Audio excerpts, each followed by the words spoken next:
받으십시오 하고 축복하십시다. 말씀으로 은혜 받으십시오. 우리나라 속담에 말이 씨가 된다는 말이 있습니다. 이 씨가 심기면 언젠가는 열매를 맺게 되는 거죠. 그래서 좋은 씨를 심으면 좋은 열매가 나고 나쁜 씨를 심으면 나쁜 열매를 맺는 것은 하나님의 법칙이고 또 자연의 법칙이기도 합니다. 갈라디아서 6장 7절 말씀에 보면 스스로 속이지 말아라. 하나님은 만홀히 업신여김을 받지 아니하시나니 사람이 무엇으로도 심든지 그대로 거두게 될 것이다 라는 말씀을 하십니다.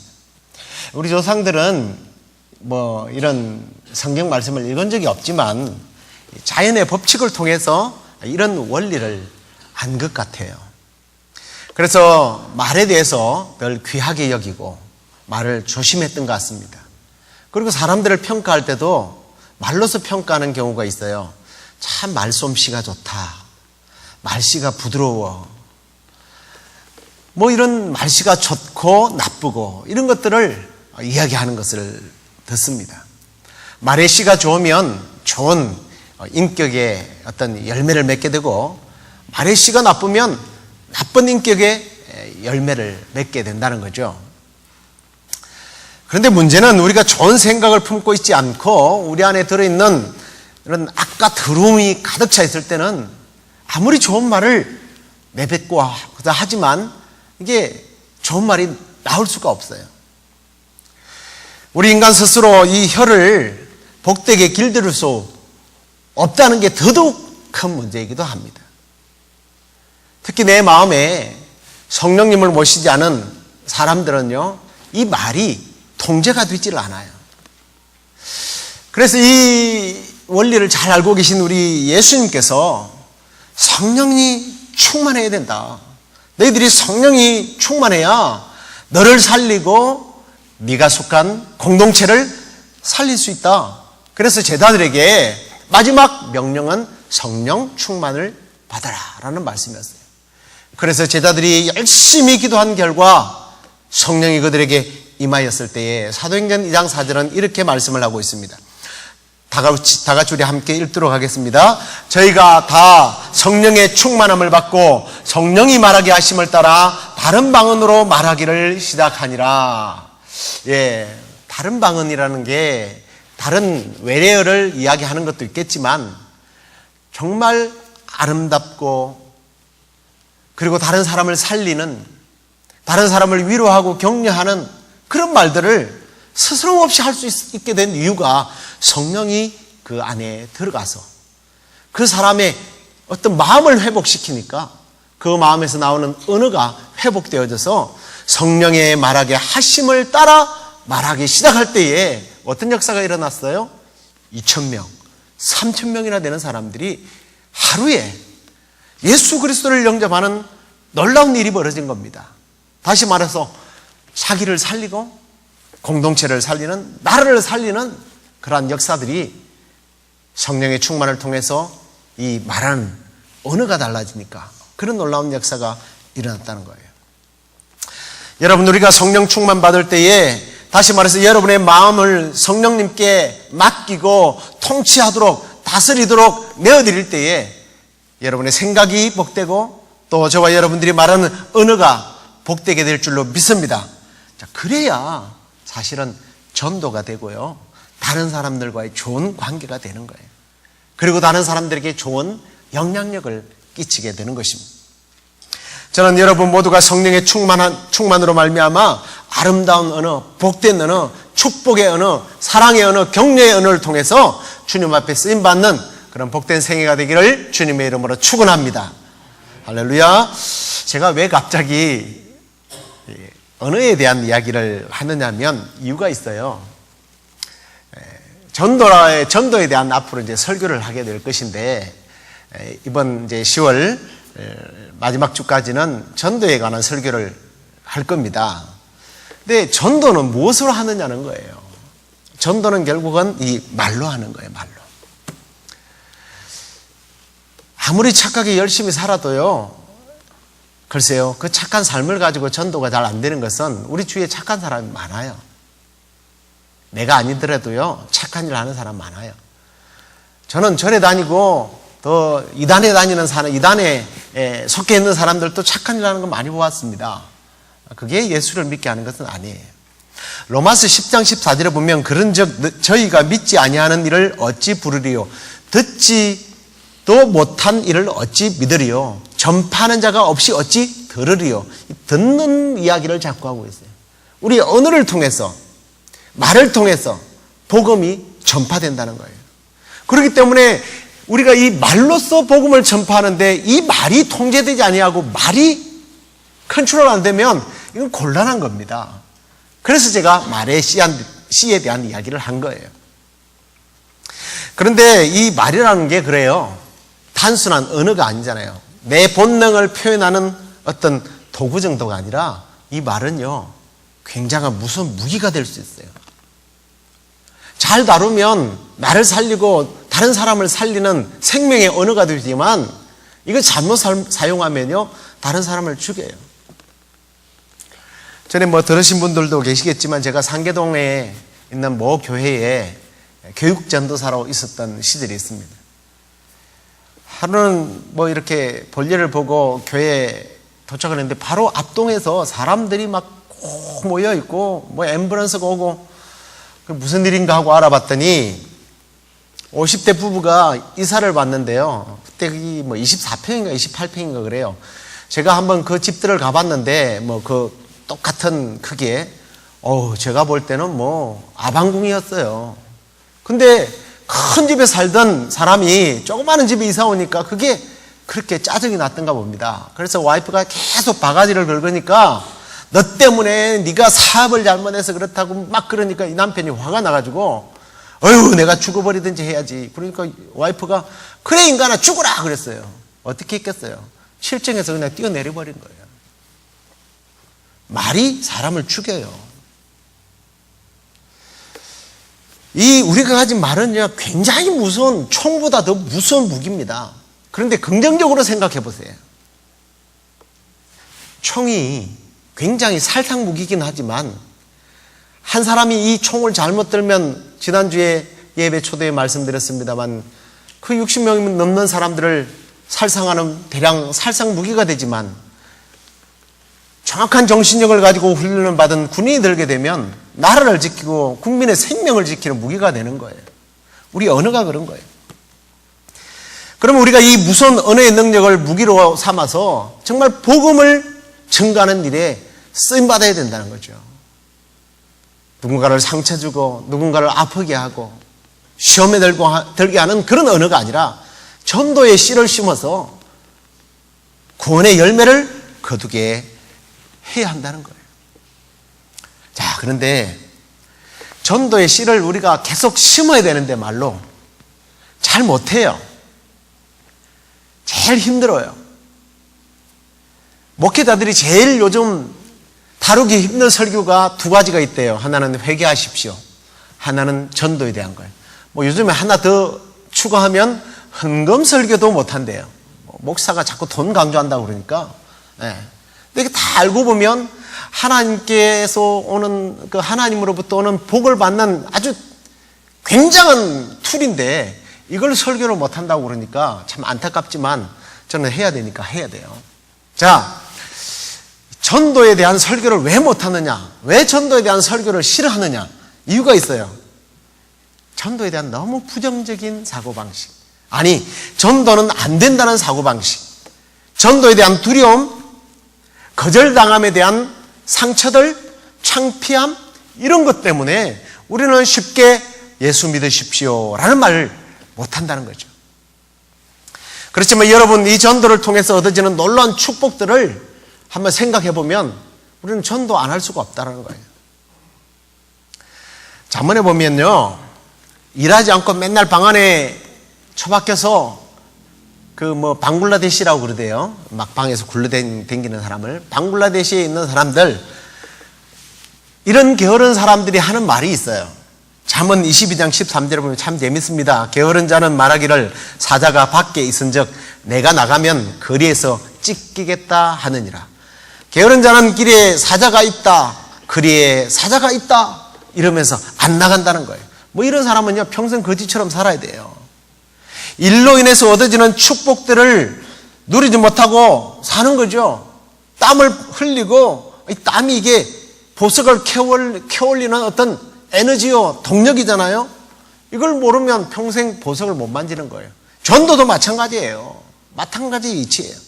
하나님께서 내게 주신 이 언어의 능력을 가지고, 복음의 능력을 가지고 세상에 나가기만 하면, 심기만 하면 축복들이 거두어지는 거예요. 열매가 거두어지는 거예요. 구원 얻는 역사가 일어나는 거예요. 그리고 내 삶이 더욱더 풍성한 삶을 살 수 있는 거예요. 근데 못한다는 거죠. 그래서 오늘 우리가 성령의 언어를 가지고, 성령께서 나에게 주시는 그런 능력을 가지고, 아니 때로는 여러분들이 성령의 능력이 없어도 괜찮아요. 믿음으로 나가면 성령이 그때 역사예요. 그걸 믿고 나가서 복음의 씨를 뿌리면 어떤 축복들이, 어떤 열매가 거두어지는지를 함께 나누려고 합니다. 첫 번째, 전도할 때 얻어지는 축복의 열매가 뭐냐면 상급의 열매예요. 상급의 열매. 오늘 우리가 읽었던 3절에 보면, 지혜 있는 자는 궁창의 빛과 같이 빛날 것이요, 많은 사람을 옳은 대로 돌아오게 하는 자는 별과 같이 영원토록 비추게 될 것이다. 빛나는 존재, 이게 상급에 관한 겁니다. 자, 지혜 있는 자와 또 많은 사람을 돌아오게 하는 자가 이게 같이 겹쳐 있는데요, 지혜 있는 사람은 그래, 똑똑한 사람이 빛을 보게 되고 존경을 받게 되고, 그 다음에 또 이제 많은 사람들을 이렇게 좋은 곳으로 돌아오게 하는 사람이 복을 받구나, 이렇게 생각하기 쉬워요. 근데 이 말씀은 좀 앞장으로 가보면 이 의미를 좀 더 쉽게 우리가 이해할 수 있어요. 자, 11장 33절을 보여주시기 바랍니다. 35절까지 한번 우리가 읽어보도록 하겠습니다. 같이 읽겠습니다.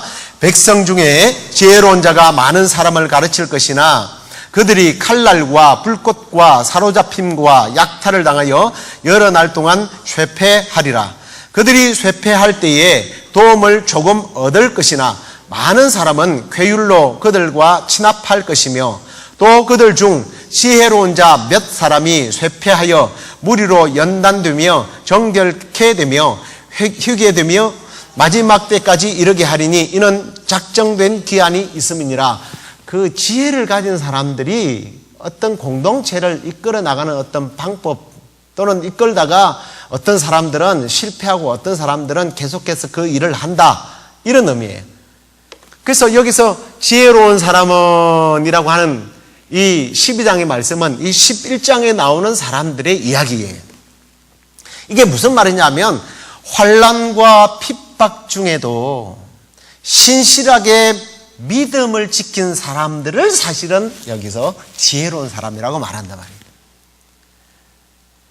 그런데 이 지혜로운 사람들은 자기의 믿음만 환난 중에서도 지키는 것이 아니라 다른 이들을 위해서 뭔가를 해왔던 사람들이에요. 어떤 일을 했을까요? 바로 그 뒤에 많은 사람들을 그리스도에게로, 하나님께로, 옳은 대로, 진리 안으로 인도하게 한 사람들. 그래서 여기서 지혜로운 사람과 뒤에 있는 사람들은 사실은 어떤 의미에서 같은 사람들이에요. 그런데 단순히 지혜만 가진 사람들이 아니라, 그래서 지혜를 가지고 칭찬만 받는 것이 아니라 자기의 신앙을 뛰어넘어서 다른 사람들의 영혼의 책임을 가진 사람들, 영혼을 구원하는 사람들, 이런 사람들에 대해서 영원한 천국을 보장해 주는 것뿐만 아니라 천국에서 존귀한 존재로 쓰임받게 된다. 이게 성경에서 말하는 전도하는 사람들이 거두는 열매라고 말씀을 하고 있습니다. 얼마나 복된 삶을 보장하고 있는 것인지 모릅니다. 저와 여러분들이 정말 전도의 씨를 뿌려서 우리 주님 앞에 서는 날 이런 아름다운 빛나는 상급의 열매를 받는 그런 복된 생애가 되기를 주님의 이름으로 축원합니다. 아멘. 자, 두 번째, 전도로 인하여 얻을 수 있는 축복의 열매가 뭐냐면 무조건 거두게 되는 열매라는 거예요. 이건 무조건 거둔다는 거예요. 가끔 우리가 전도를 하는데 그럼에도 불구하고 이 사람을 인도를 못해요. 저는 어저께 어떤 분을 만나서 3시간을 대화를 했습니다. 이 정도 대화면 오늘 교회를 나와야 되는 거 아닙니까? 그런데 마지막 결론이 끝에 나더라고요. 조금 더 생각을 해보겠습니다. 이러고 집으로 돌아가는데 주여 그랬는데, 오늘 제 마음을 위로해 주시기 위해서 오늘 못 보던 분들이 몇 분들 계시네요. 뭐 손님으로 와 계신 분들도 계시겠지만, 아유, 가슴이 얼마나 참 감격스러운지 몰라요. 사람들이 이런 말을 하면 내가 피해자가 되는 기분이 들어요. 야, 나는 전도의 은사가 없는구나. 내가 이 사람에게 그동안 내가 신의를 못 베풀었나? 내가 이 사람에게 뭔가 실수를 많이 했나? 나를 자책하기가 쉽습니다. 거절당했다고 내가 한 사람도 결실을 시키지 못했다고 해서 여러분 실망하지 마세요. 복음은 뿌리기만 하면요, 열매는요 언젠가 거두게 되어 있어요. 이건 누가 한 말이냐면 제가 하는 말이 아니고 예수님이 하신 말이에요. 우리 예수님이 요한복음 4장 35절에서 38절의 말씀에 그 이야기를 하신 거예요. 우리 한번 예수님이 하신 말씀을 직접 한번 읽어볼까요? 같이 읽겠습니다. 너희가 넉 달이 지나야 추수할 때가 이르겠다 하지 아니하느냐? 내가 너희에게 이르노니 눈을 들어 밭을 보라. 휘어져 추수하게 되었도다. 거두는 자가 이미 싹도 받고 영생에 이르는 열매를 모으나니 이는 뿌리는 자와 거두는 자가 함께 즐거워하게 하려 함이니라. 그런즉 한 사람이 심고 다른 사람이 거둔다 하는 말이 옳도다. 내가 너희로 노력지 아니한 것을 거두려 보내었노니 다른 사람들은 노력하였고 너희는 그들의 노력한 것에 참여하였느니라. 제자들이 가가지고요 전도를 했는데 놀라운 수확의 열매를 막 거두었습니다. 제자들이 얼마나 기분 좋았겠어요. 근데 예수님이 그런 말씀을 하시는 거예요. 야, 니들이 다 한 것 같지? 아니야. 그 이전에 누군가가 씨를 뿌렸어. 니들은 그걸 거두는 것 뿐이야. 거기에 너희들을 참여한 자, 너희들이 참여한 자. 여러분, 뿌리는 자와 거두는 자가 함께 기뻐하게 된다는 거예요. 여러분들이 우연히 어느 한순간에 아유, 예수 믿으세요. 예수 믿으면요 만사가 변화됩니다. 천국만 가는 게 아니라 이 땅에 기쁨이 있습니다. 한마디 했어요. 예수 안 믿었어요. 그 사람 제 얼굴도 기억 안 나요. 근데 언젠가는 거두게 된다는 거예요. 제가 영상 하나를 준비했습니다. 이 영상을 한번 보시면서, 영상 준비되어 있어요? 우리 최 목사님이 네, 영상을 오늘 설교 시간에 틀 거라고 제가 준비를 해서 보내라고 그랬는데 또 이게 미스. 그냥 심플하게 이야기하자면 어떤 할아버지가 전도를 열심히 했어요. 당신 오늘 죽으면 하나님의 나라에 들어갈 자신이 있습니까? 그 이야기를 듣고 사람들은 다 지나가 버렸어요. 근데 어느 날 영국에서 어떤 목사님이 설교를 하시는데 갑자기 한 청년이 그 전도 설교를 하는데 손을 들더니 목사님 제가 간증을 할 게 있습니다. 그래서 목사님이 간증하시라고. 자기가 예수를 믿게 된 동기가 시드니에 있는 어느 거리에서 어떤 할아버지가 당신이 오늘 밤 죽는다면 천국에 갈 자신이 있습니까? 예수 그리스도를 믿으십시오. 이 한마디가 도저히 머리에서 떠나지 않아서 결국은 내가 예수를 믿게 됐습니다. 근데 다른 사람이 저도 그 할아버지를 통해서 예수를 믿었는데요. 그래서 이 목사님이 와, 이런 일이. 시드니에 가서 또 이제 호주 시드니에 가서 이 목사님이 또 설교를 했어요. 그 교회에서 계속 그런 분들이 막 일어나는 거예요. 그래서 이 할아버지가 어떤 분인가 하고 가서 찾아서 물어서 갔더니 이 할아버지가 실망 속에서 내가 지금까지 전도했는데 한 명도 예수를 안 믿었다. 이것 때문에 너무 실망해가지고 이제는 내가 더 이상 전도를 할 수 없습니다. 포기한 상태더랍니다. 그래서 그분에게 그 이야기를 했대요. 당신이 뿌린 씨가 열매를 맺었습니다. 그 후에 이 할아버지가 얼마 되지 않아서 결국은 하나님께로 갔습니다. 근데 이 목사님이 너무 그 일이 신기해서 역추적을 계속 하다 보니까 이 할아버지 한 분이 전도에서 예수를 믿은 사람들이 14만 명이 납니다. 14만 명. 자기가 지금 당장 예수 믿으십시오. 우리는 내가 예수 믿으세요. 그러면 막 눈물을 줄줄 흘리면서 천부여 의지 없어서 손 들고 옵니다. 무릎 꿇고 막 어찌하면 좋겠습니까? 이걸 기대하지만 여러분 그런 결과는 쉽게 일어나지 않습니다. 그렇지만 언젠가 여러분들이 뿌렸던 씨들은 벌써 열매를 맺어서 하나님이 벌써 거두셨어요. 이런 확신이 있다면요, 우리는 좀 더 쉽게 사람들에게 예수 믿으십시오 라고 말할 수 있을 거예요. 세 번째 열매가 있습니다. 이 열매는요, 반전의 열매라고 제가 그렇게 제목을 좀 정해봤습니다. 반전의 열매. 때로는 전도할 때 아주 강력한 반대를 당하는 경우가 참 많습니다. 그냥 거절당하는 것 정도가 아니라 아주 인격의 모독을 당하기도 하고요, 때로는 맞기도 하고요, 때로는 죽기도 합니다. 근데요, 이 놀라운 반전의 축복이라는 게 뭐냐 하면 우리 말씀을 한번 읽어보겠습니다. 우리가 전도했는데 전도를 받지 않으면 어떤 일이 일어나는지 누가복음 10장 5절 6절 같이 읽겠습니다. 어느 집에 들어가든지 먼저 말하되 이 집이 평안할지어다 하라. 만일 평안을 받을 사람이 거기 있으면 너희 빈 평안이 그에게 머물 것이요 그렇지 않으면 너희에게로 돌아오리라. 이건 반전이죠. 평안의 복음의 신발을 신고 그 집에 들어가서 평안의 복음을 선포했어요. 하나님의 축복을 선포했어요. 천국을 선포했어요. 근데 안 받아들이는 거예요. 그러면 우리는 실패했구나, 상처가 생깁니다. 그런데 그럴 필요가 없다는 거예요. 그가 복음을 받아들이면 할렐루야지만 안 받아들이면 그 축복이 누구에게 온다고요? 다 나에게 온다는 거예요. 이건 전도뿐만이 아니라고 생각해요. 여러분의 삶 속에서 사람들을 위해서 막 축복을 비는데 아유 그런 황당한 일이 그러면서 안 받아들이면 그 축복이 나에게 온다는 거예요. 사실은 이런 비밀을 안다면 우리가 쉽게 전도에 접근하게 될 것입니다. 심지어 이 반전의 복이 이 정도의 그냥 말로만의 복이 아니에요.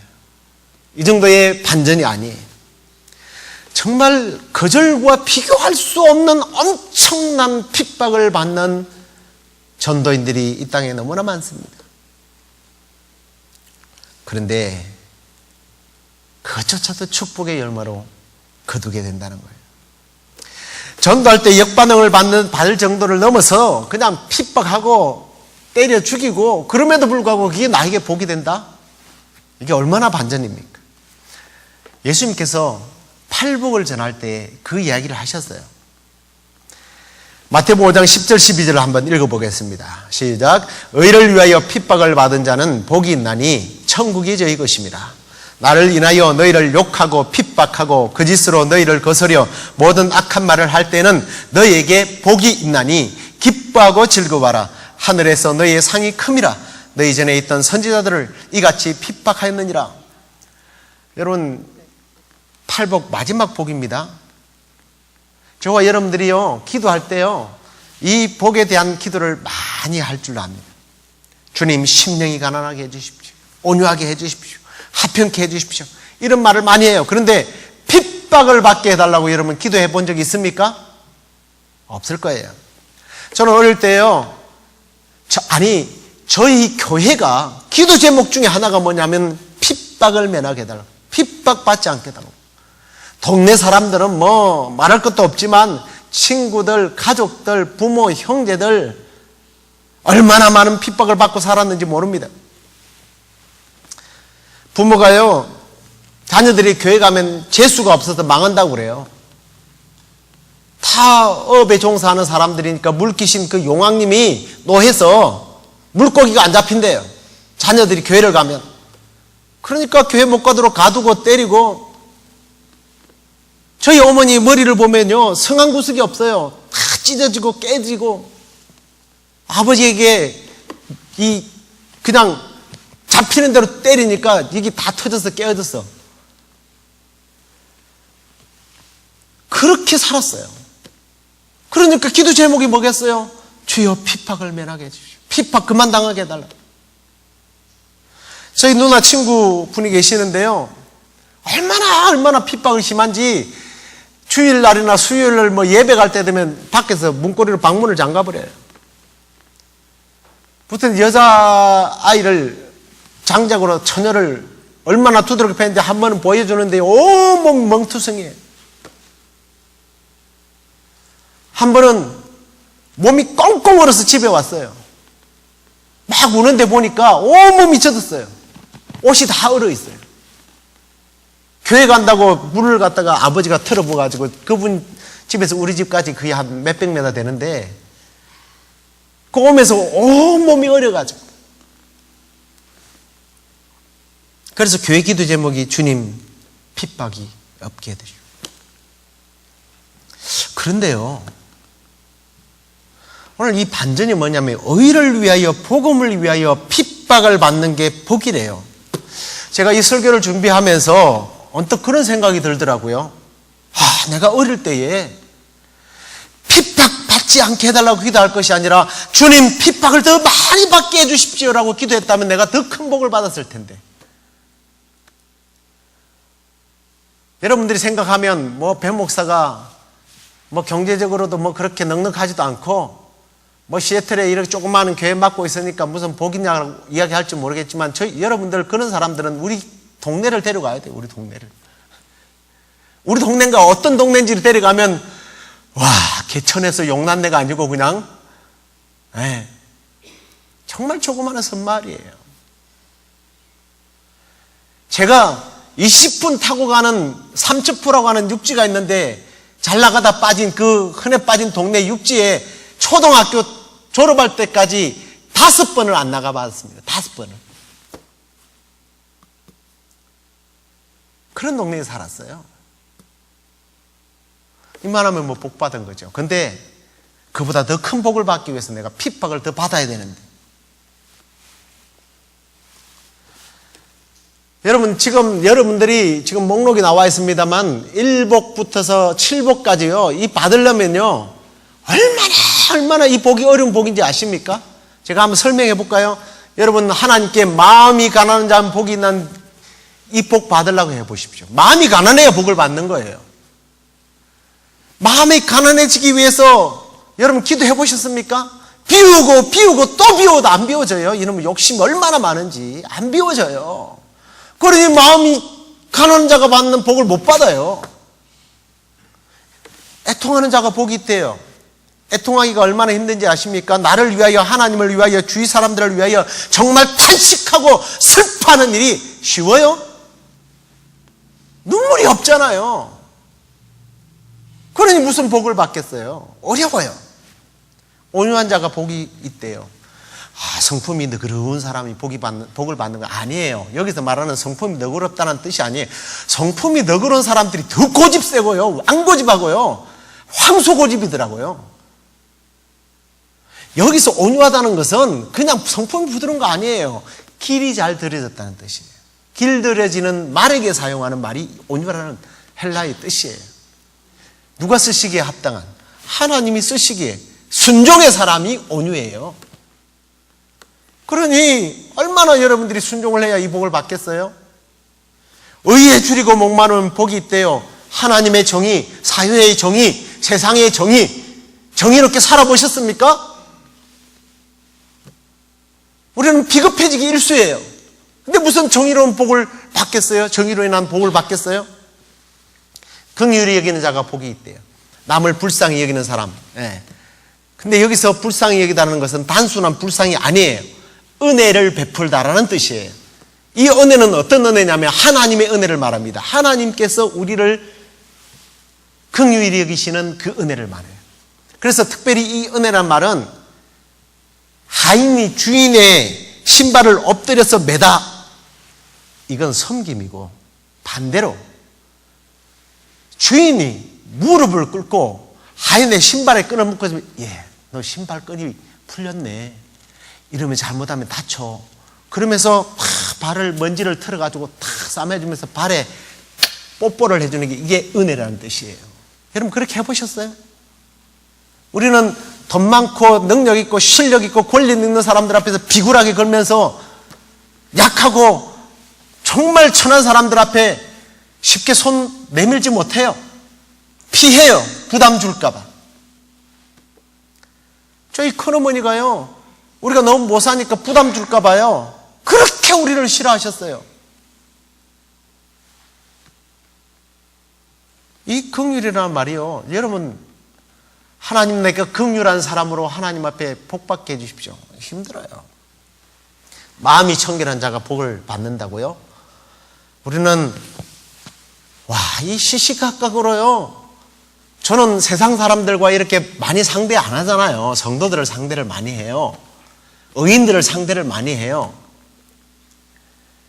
그리고 나쁜 일에 가본 적이 별로 없어요. 믿거나 말거나 나이트클럽도 한 번도 못 가봤어요. 청년 시절에도. 저는 어릴 때부터 술을 금해왔어요. 담배 한 번 피워본 적 없어요. 그런데 이 마음을 청결케 하는 이게 그렇게 어려워요. 더러운 생각을 떨쳐버리려고 해도 더러운 시궁창에 자꾸만 늪속으로 빠지는 느낌이 들 때가 얼마나 많아요. 그러니 어떻게 복을 받아요? 못 받아요. 화평케 하는 일이 복이 있대요. 화평을 위해서 힘써 보셨습니까? 어떤 사람은요, 가기만 하면 불화가 일어나는 사람이 있어요. 아니, 그래, 내가 큰맘 먹고 화평케 해야지. 그리고 찾아갔습니다. 근데 이 사람이 안 받아들여요. 에라이. 그리고 돌아설 때가 얼마나 많아요. 이거 화평이라는 게 상대적이니까요. 힘들어요. 우리는 1번부터 7번까지 복 받으려면 정말 힘들어요. 근데요, 이 8번째 복은요, 너무 쉬워요. 전도하면 핍박받거든요. 이 복은 쉬워요. 이런 사람들에게 어떤 복이 준다고요? 천국이 저희 것입니다. 천국의 복을 누린대요. 죽어서 누리는 천국의 복뿐만 아니에요. 이 복은요, 이 땅에서 누리는 천국의 삶을 사는 거예요. 그러다 보니까 이 사람들이요, 예수 그리스도 안에서 핍박을 받으면 받는 이 천국의 복을 누리다 보니까 스데반 집사님 같은 경우에는 돌을 맞아가면서도 천국을 보니까 웃으면서 그들을 위해서 축복기도 하면서 죽었어요. 이게 이 땅에서 누리는 벌써 천국의 맛 아닙니까? 사도행전 5장 41절 42절 말씀을 보십시오. 저희가 옳게 여겨 사도들을 불러들여 채찍질하며 예수의 이름으로 말하는 것을 금하여 놓았다. 예수 이름 증거하다가 핍박받아서 두들겨 맞았습니다. 그런데 41절을 보십시오. 같이 한번 읽어볼까요? 사도들은 그 이름을 위하여 능력받는 일에 합당한 자로 여기심을 기뻐하면서 공의 앞을 떠났다. 같이 읽으라니까 왜 못 읽어요? 같이 읽어보겠습니다. 시작. 사도들은 그 이름을 위하여 능력받는 일에 합당한 자로 여기심을 기뻐하면서 공의 앞을 떠났다. 두드려 맞아서 온몸이 걸레처럼 피부가 찢어지고 근육이 찢어지고 그 사람들 당시 이 채찍질로 갖고 때리면 다 터져요. 그러면서 막 웃으면서 나가는 모습을 상상해 보세요. 왜? 천국이 임하니까. 천국이 임하니까. 내 삶이 불쌍한 것이 아니라 천국을 경험하니까. 죄짓다가 나쁜 일을 해서 욕먹고 핍박받지 말고 복음 전하다가 핍박받으면 하늘의 복이 임합니다. 할렐루야. 두려우십니까? 전도하다가 핍박받고 하늘로부터 오는 풍성한 복들을 누리는 저와 여러분 되시기를 주님의 이름으로 축원합니다. 말씀을 맺겠습니다. 오늘 우리는 전도로 맺히는 축복의 열매들에 대해서 잠깐 말씀을 나누었는데요. 세상의 모든 일에는 성공과 실패라는 것이 있습니다. 그래서 우리는 성공을 늘 쫓아가다 보니까 무슨 일을 하려고 하면 늘 실패가 두려워서 못할 때가 많아요.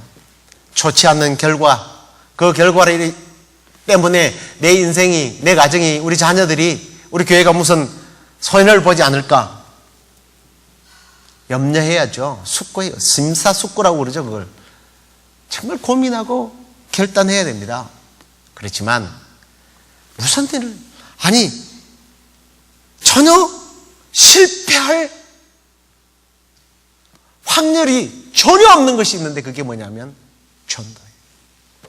전도는 실패가 없다. 우리의 눈으로 우리의 생각으로는 실패했다고 생각하지만 그 실패가 더 큰 축복을 가져오게 하는 것이 전도다는 거예요. 전도는 되면 좋고 안 되면 더 좋은 거예요. 욕먹어도 좋은 거예요. 전도하다가 바보 취급받으면 더 좋은 거예요. 전도하다가 매를 맞고 무시당하고 핍박당하면 할렐루야인 거예요. 이게 전도의 원리입니다. 사랑하는 성도 여러분, 남은 생애가 저와 여러분이 가진 이 말의 능력으로 이 말로서 전도의 씨를 열심히 심어서 풍성한 열매를 맺으시고 이 다음에 주님 앞에 섰을 때에 정말 궁창의 별과 같이 주님 앞에 빛난 존재로 서는 그런 저와 여러분이 되기를 주님의 이름으로 축원합니다. 할렐루야. 다 같이 일어나서 우리 그날 찬양하도록 하겠습니다.